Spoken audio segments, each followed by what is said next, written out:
우리나라는 잘 알려져 있듯이 노인 자살률이 OECD 가입국 중에 압도적인 1위입니다. 준비 안 된 초고령 사회이죠.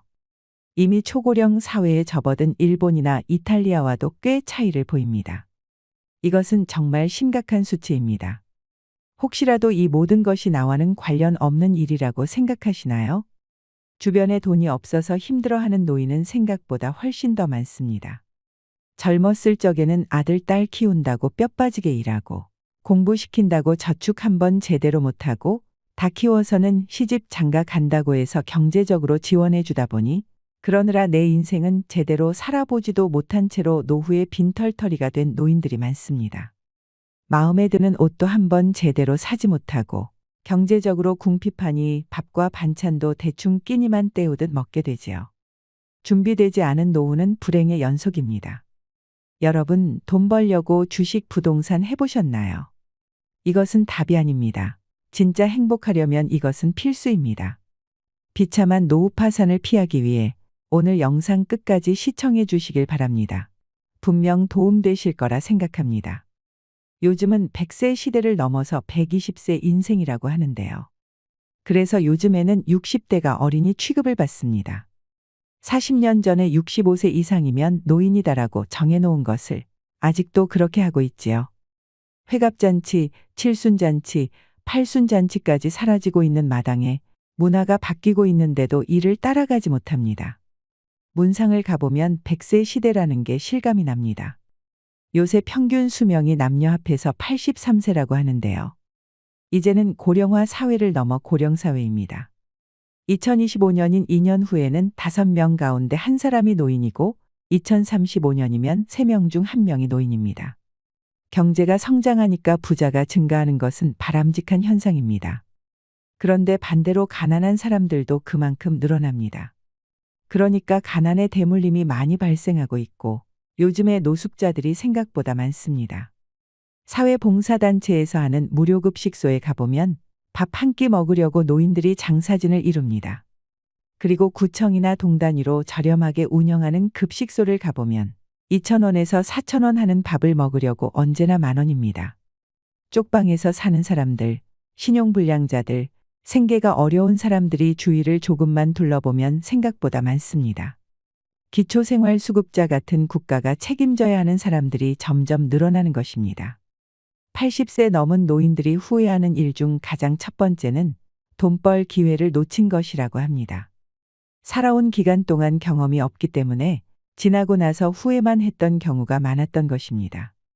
노인들은 젊은 시절에 돈에 대한 욕심이 없던 것도 하나의 돈벌 기회를 잃은 것이라고 합니다. 그럼 돈만 많이 있으면 행복하냐를 물어보면 그것은 아닙니다. 주변에 돈이 많은 사람이 많습니다.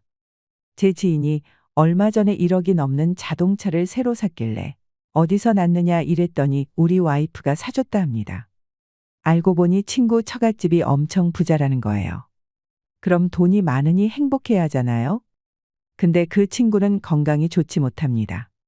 우리가 행복한 인생을 산다고 하는 것은 돈이 아니라 화목한 가정을 가지고 작은 일에도 감사하고 아침에 뜨는 태양을 보고 기뻐하고 파란 하늘이 좋고 김치하고 된장찌개만 먹고 살아도 그 음식을 맛있게 먹으면서 이웃과 행복을 나누는 이런 것이 행복입니다. 돈만 많이 번다고 행복한 것은 아닌 것이죠. 준비되지 않은 노후는 불행이 예견되어 있습니다. 그렇다면 우리는 어떤 준비를 해야 할까요? 첫째는 건강입니다. 두 번째는 경제력을 확보하기 위한 노력입니다. 힘 닿는 한 무리하지 않는 선에서 꾸준히 일하는 것은 중요합니다. 세 번째는 적당한 취미생활입니다. 음악을 좋아하면 음악동호회 활동을 하고 등산을 한다거나 글씨를 쓴다거나 아니면 골프나 테니스 같은 운동도 좋습니다. 그리고 가장 중요한 것은 항상 꿈을 꾸고 미래에 대비하는 것입니다. 사람은 내일에 대한 희망이 없으면 안 됩니다. 6.25 사변 때 종군 기자의 글을 보면 우리 병사가 포위당해서 쩔쩔매고 있을 때 너는 희망이 뭐냐 물었더니 나는 내일이 희망입니다라고 했다고 합니다.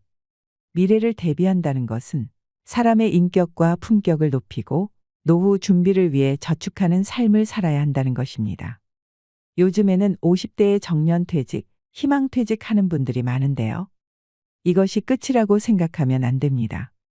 경제 활동을 계속하셔야 합니다. 나이가 들수록 나에게 맞는 생활 리듬이라든가 가정의 역할이라든가 경제 감각을 잃어서는 안 됩니다. 이것은 사회 안에서 활동을 하면서 변화에 대비할 수 있고 명상이나 독서 등을 통해 나는 누구하고 살 것인가, 사후에 나는 무엇을 남길 것인가 하는 생각들도 미리 노후에 대비할 준비를 하는데 필요한 것입니다. 노인들이 공통적으로 얘기하는 것이 있습니다. 지나온 세월을 돌이켜보면 인간관계에서 놓친 것이 많다는 것입니다. 그 중에서도 가장 후회되는 것은 가족을 크게 배려하지 못한 것이라고 합니다. 그리고 직장을 다니면서 경쟁의식 때문에 남을 견제하고 승진을 위해서라면 모든 걸 올인했던 것이 참 후회된다고 합니다. 더 너그럽고 더 베풀며 살지 못하고 트렌드를 외면하고 내가 바르다고 생각하는 길만 고집했던 것을 떠올립니다. 때로는 친구들과 어울려서 술도 한 잔 먹고 같이 퇴근길에 커피도 마시고 이렇게 더불어 사는 인간관계를 누리지 못했던 것이 노년에 돌이켜보면 후회가 많이 된다고 하네요. 주식과 부동산이 노후 준비에 도움이 되는지 묻는다면 당연히 도움이 될 수 있다고 말합니다. 그런데 젊은 시절에는 도전과 모험이 가능합니다. 실패해도 다시 재기할 수 있는 기회가 있습니다. 하지만 노년이 되어서는 권장하고 싶지 않습니다. 저도 옛날에 주식을 조금 해봤습니다. 조금 지나니 주식이 계속 상승하는 겁니다. 그래서 다른 것도 이것저것 해보다가 전부 건설회사 주식으로 투자를 했습니다. 근데 그 건설회사가 망하고 나니까 주식이 종이 조각으로 변하는 것은 한순간이더군요. 사람 일은 아무도 모릅니다. 제 주위에 보면 주식 전문가라고 말하는 사람들이 많습니다. 하루는 그 중에 한 사람이 자기에게 돈을 맡기면 2배로 만들어 주겠다 합니다. 알고 보니 그 사람이 주식 브로커예요. 그러다 그 사람이 갑자기 죽고 나니까 엄청나게 많은 손해를 본 사람들이 나옵니다. 나이가 들면 조급해지는 마음에 사람이 욕심이 생깁니다. 그런 사람에게 주식은 독입니다. 주식은 나이 들어서는 정말 신중하셔야 한다고 생각합니다. 그리고 부동산 문제입니다. 부동산은 사실 영동 개발할 당시에 그때 땅을 산 사람들은 지금 다 부자가 됐습니다. 부동산은 과거에 떨어지는 경우는 별로 없는 경우가 많았지만 부동산 할 때는 항상 시드머니가 있어야 합니다. 옛날에 어느 땅 한 평에 얼마 할 때 사서 이렇게 많이 벌었다고 자랑하는 사람이 있습니다. 근데 그때 저는 그 땅 살 돈이 없었습니다. 무엇이든 내 분수에 맞게 지금의 상황에 맞게 크게 욕심내지 않는 것이 오히려 돈을 버는 것일 때도 있습니다. 요즘에는 계획 부동산이라고 해서 전화를 받고 어디가 개발된다니까 올라간다고 해서 그걸 사는 사람이 있습니다. 제가 아는 사람은 그걸 샀는데 가보니까 맹지입니다. 맹지는 도로가 없는 땅입니다. 절대 농지 아니면 또는 녹지 지역이라 개발이 불가능한 겁니다. 빚을 내서 내 노후 자금을 털어서 부동산에 투자하는 것은 나이 들어선 하지 않는 게 좋습니다.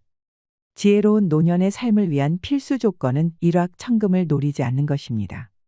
일확천금은 없습니다. 적은 수입이라도 그 수입 범위 내에서 생활하고 정부의 복지 정책에만 의존하지 말고 조금씩이라도 저축하면서 살아야 합니다. 그리고 일자리는 돈 욕심을 크게 내지 말고 과거의 경험을 다시 살리는 경력직이라든가 아니면 건강을 위해서 운동과 겸할 수 있는 일을 하는 것이 좋습니다. 출세나 돈 명예에 매달리지 마세요. 모든 게 순간일 뿐입니다. 인생은 일회용입니다. 한 번뿐인 인생에서 가장 중요한 것은 내 가치관을 정립하는 일입니다. 어떤 종교를 갖는 것은 본인이 선택할 일이고 누가 강요할 수 있는 것이 아닙니다. 하지만 가치를 논하는 것은 다릅니다. 장미꽃 한 송이가 5,000원이라면 5,000원이라는 가치를 갖고 있는 게 아니라 이걸 사다가 사랑하는 아내에게 꽃보다 예쁜 당신 사랑해 하고 아내에게 손에 쥐어줄 때 그때 5,000원의 장미꽃의 가치는 얼마가 될까요? 이게 가치입니다. 진주 목걸이는 여인의 목에 걸렸을 때는 보석이지만 돼지에게 주면 아무 가치가 없는 것입니다. 그래서 이런 가치에 집중하고 내가 선택할 수 없는 것에는 집중하지 말라는 것입니다. 출생연도, 나이, 내 부모와 출생지, 피부색, 이런 것은 내가 선택할 수 있는 게 아닙니다. 그러니 왜 가난한 집에 태어났을까 한탄하지 마세요. 그것은 본인이 선택한 것이 아닙니다. 시간이 가면 갈수록 가치가 올라가는 게 명품입니다. 그런데 인생도 명품 인생이 있습니다. 명품 인생도 나이가 들수록 더 쓰임을 받고 모든 사람에게 존경을 받는 것입니다. 어른의 존경을 받는 이러한 삶, 지혜로운 노년의 삶의 필수 조건이라는 것을 말씀드리겠습니다. 왜 가난한 사람이 많은지 묻는다면 한마디로 말할 수 없습니다.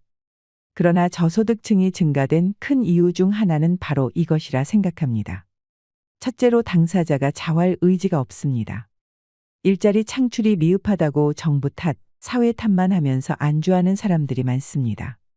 자신의 노동 능력을 과대평가하거나 외면하고 3D 업종인 힘들고 위험한 일, 더러운 일은 기피합니다.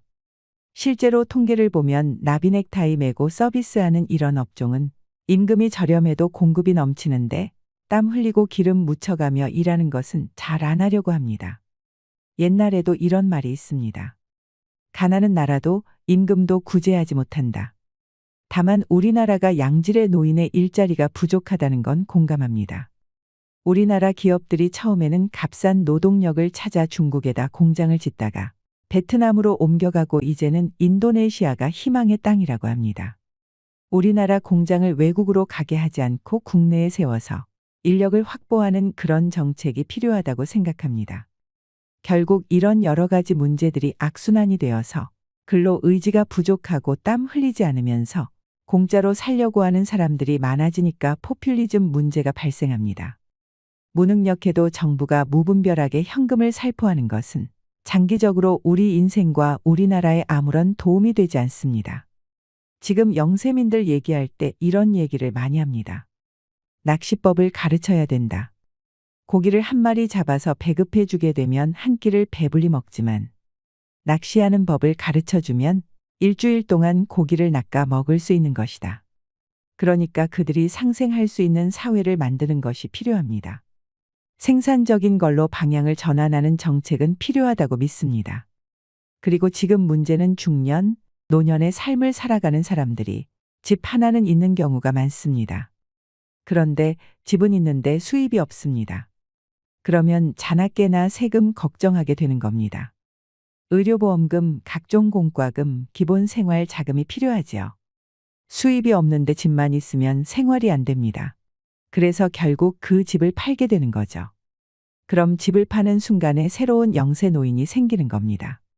새벽부터 폐지를 줍고 다니는 꼬부랑 할머니와 할아버지도 있고 가난과 평생을 싸워온 이들이 요새는 더 비참하게 삽니다. 우리 주변을 보면 노후 준비가 안 된 분들이 너무 많습니다. 근데 우리는 잘 되면 제 탓이고 못 되면 조상 탓이라고 합니다. 왜 그러냐면 우리나라 사람들은 근본적으로 경제교육이 제대로 되어 있지 않습니다. 경제 공부는 나이 들어서도 끊임없이 해야 합니다. 마음만 먹으면 요즘에는 정보를 쉽게 접할 수 있습니다. 매일 신문도 읽고 지금처럼 유튜브도 보시면서 사회가 어떻게 돌아가는지 내가 할 수 있는 것이 무엇인지 생각해야 합니다. 후회되는 인생을 살지 않으려면 인생은 마라톤이라고 생각해야 합니다. 남의 인생과 비교해서 낮아지지 마세요. 조금 앞서갔다고 해서 뽐내지 말고 뒤에서 있다고 해서 의기소침하지 말고 내 인생의 가장 영광스러운 순간은 오지 않았다. 이렇게 생각하고 사시길 바랍니다. 주식 부동산에서 돈 많이 번 사람 쳐다보지 마세요. 내가 갖고 있지 않은 남의 떡에 신경 쓰지 말고 자신의 길을 걸어가시면 됩니다. 자신의 주어진 조건에서 최선을 다하면 그게 답입니다. 과거를 돌아보고 후회하고 한탄하지 말고 반면에 다가오는 미래도 두려워하지 마세요. 나에게 밝은 내일이 오고 있다는 것을 믿으면서 꿈과 확신을 가지고 살게 되면 그것이 노후를 생각하는 인생의 지혜입니다. 자, 여러분, 오늘부터 더 나은 내일을 꿈꾸면서 희망을 잃지 않고 살아가는 지혜로운 노인이 되길 바랍니다. 여러분 행복하십시오. 오늘 알려드린 내용 잘 기억하시고 내 것으로 만드셔서 은퇴 후 행복한 노후 생활하시길 바랍니다. 이상으로 시니어를 위한 모든 것, 시니어 연구소였습니다.